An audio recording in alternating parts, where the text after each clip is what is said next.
Hey, it's Josh O'Brien here with the Lenhart team, Coldwell Banker Realty. We're going to give you some first-time homebuyer tips today.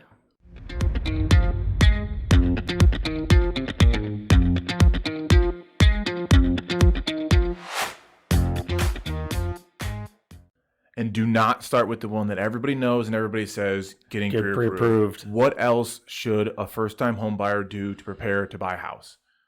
Understand where they want to be, I think, is part of it. Define that location. Where am I looking?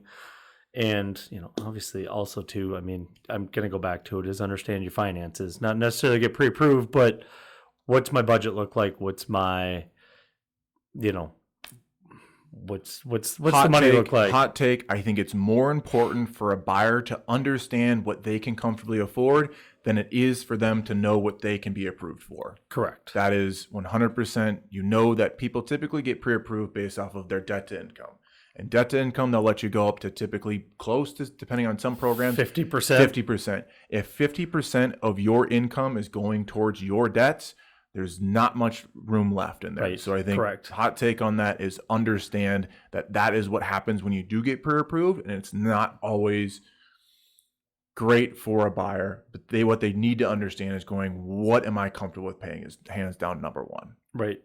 Which would be 1 and 2, because obviously we're going to have to get pre-approved too. Yeah, you do always have to. You can't get around that. That is really important. But more important, I think, is budgeting. 2, location.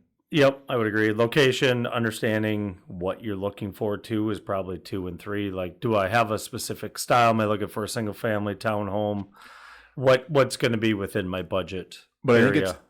I think whenever I talk with buyers, it's always working back from what's the hardest variable to change, right? And the number one hardest variable to change is typically your budget, right? You can't go above it, so we sit there, right? And if in your budget, we may not have 2 stories that you can look at. There might not be a lot of, houses on lakes. You know what I mean? So it's understanding that that's the hardest thing to change. So we start there, then go, what's in that bracket that we can find? Then go from there is to go, okay, what locations are we going to find what we're looking for too? Right. So I think it's those 2 are the most important. I think sometimes when people go from the bottom up and they go, oh, I want 4 bedrooms or I want 5 bedrooms or I don't want to split. It's like, well, that's really dependent on... We're narrowing our search before we even get started. Exactly. Keep it as wide as you can based off of the hardest variables to change, right? And see what's in there and adjust accordingly based off of those most important criteria, I think. Right. Obviously, sitting down with a local real estate professional would help all of these answers out.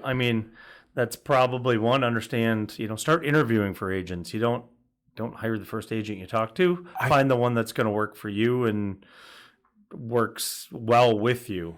I think that's when it comes to a seller will interview maybe a couple of different agents and get a couple of different options and a couple of different opinions and see a couple of different styles, right? When it comes to a buyer's agent, you don't see that as often. No. You don't see... I don't think I've ever really got a call where it's like, hey, I'm interviewing a couple of different people to help me buy a house. Right. But it's, you just kind of end up working with the first one you got referred to you by somebody, or the closest one that or the first time for the first Zillow agent that they called. And then you won't realize if they're good for you or not until it's almost too late. Right. You've probably done a few, looked at a few homes with them, maybe wrote an offer. Now you have a contract to get out of. So I think that maybe that's a tip for a first-time home buyer or anybody that's going to be a home buyer is have a conversation. Realize it's our job to help you understand what you want. Right. It's not just to open the door. Correct. It's not just to write the contract. To educate you through the process, walk you through the process, and understand how to solve problems when they do come up. 100%, but also is to help you understand what you want. Right. Can get a good idea of what you want and what you can find based off of where you're looking without you having to take 17 showings or looking at the market for 2 years to see what's out there and what you really like. Our job is to be able to ask you the right questions to help you guys identify too as well and narrow exactly what you want. Right.